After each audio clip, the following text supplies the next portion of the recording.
Hi, welcome to the first e-bike project by Vintage Juice Bicycles. What I have here is a new Hudson bicycle.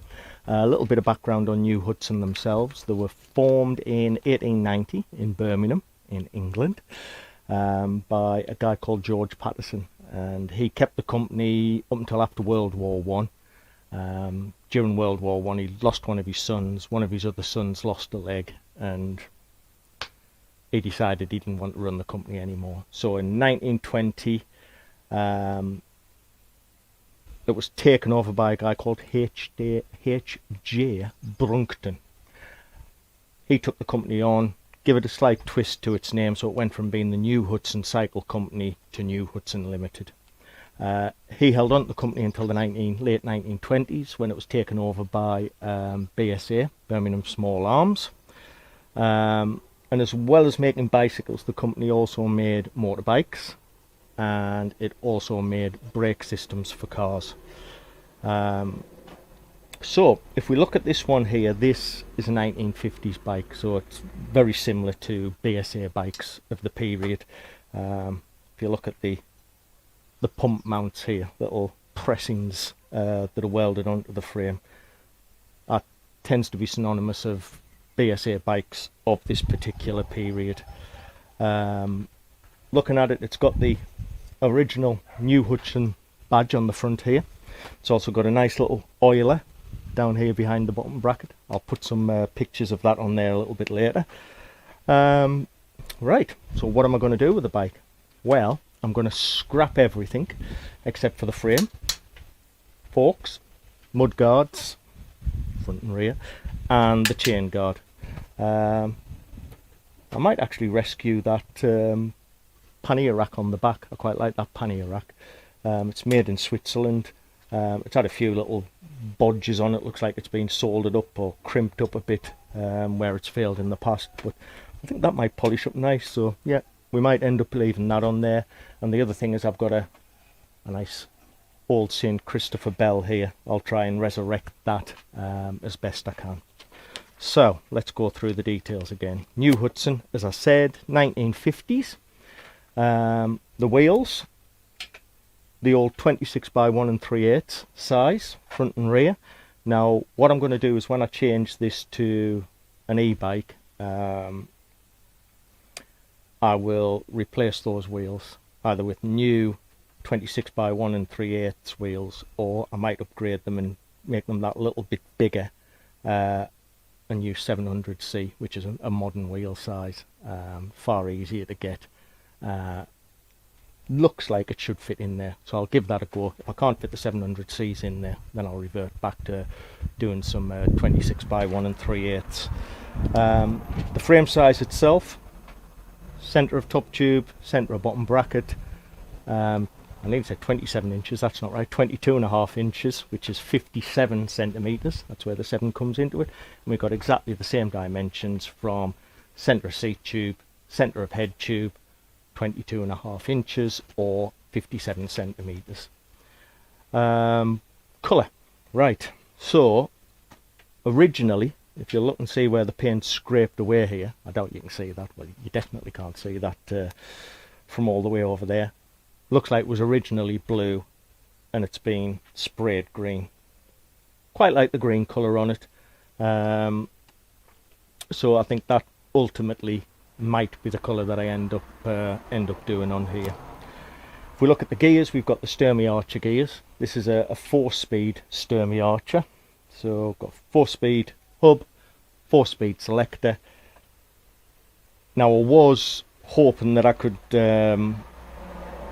carry that hub over onto the renovated bike, but I'm struggling to get 40-hole hubs because it's a 40-hole rim. Sorry, it's a 40-hole rub, a 40-hole hub. Is this like a tongue twister or something?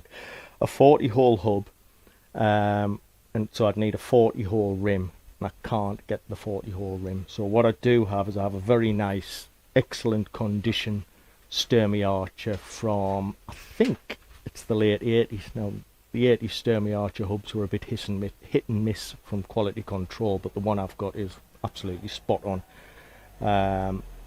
So I'm going to build that up onto the rear wheel.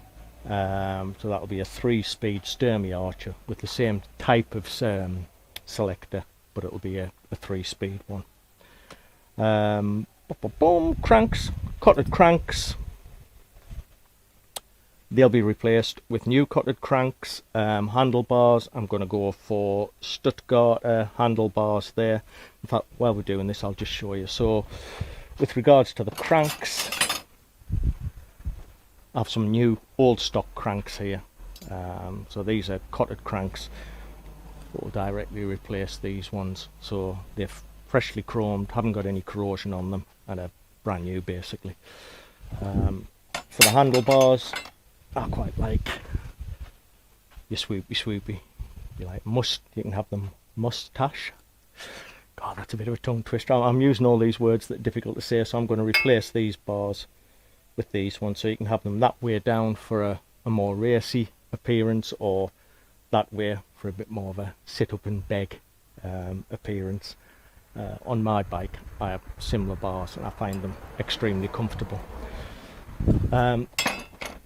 As for the stem, I'm going to replace the stem again with a new one, nicely chromed, brand new. Now these bars and stems, they come from a company in Germany, so they're good quality European parts. Unfortunately, I can't get anybody in the UK to make these. The cranks are UK made, old stock, as with a lot of manufacturing in the UK. It's gone bye-bye, so I'm sourcing the bars and the stem from Germany.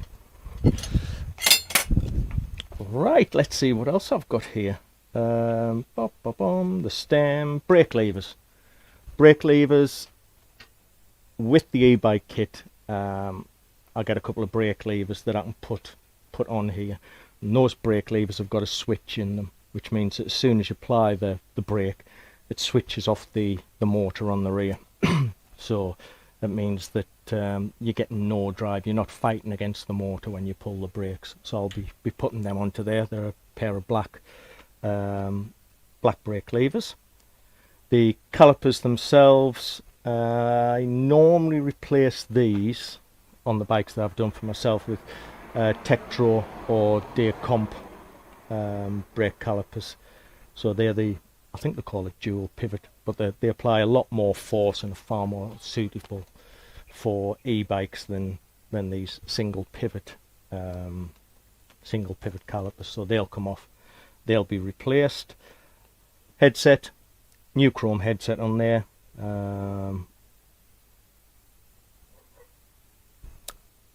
Saddle,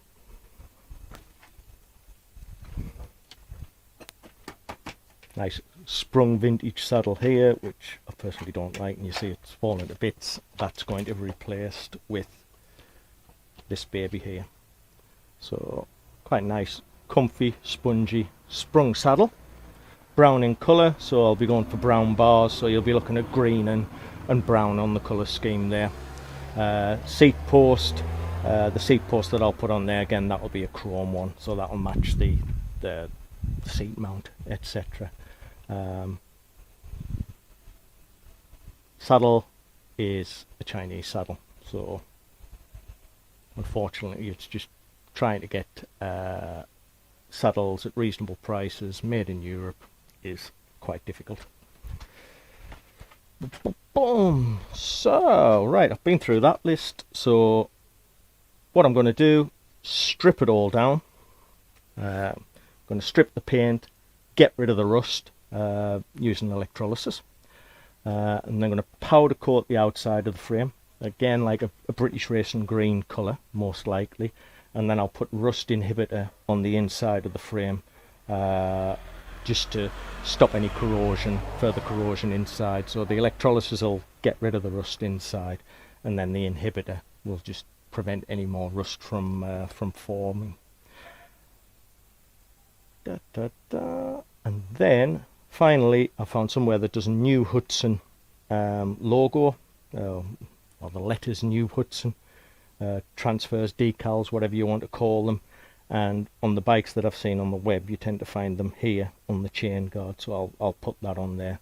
So effectively you'll have something that looks like a very retro period bike. Frame will be original, everything else is effectively going to be new components. Yes, the rear hub's going to be an older one, but that is a high quality replacement part. And that, I think, is that. Give me a minute to ponder. Is there anything else I've missed?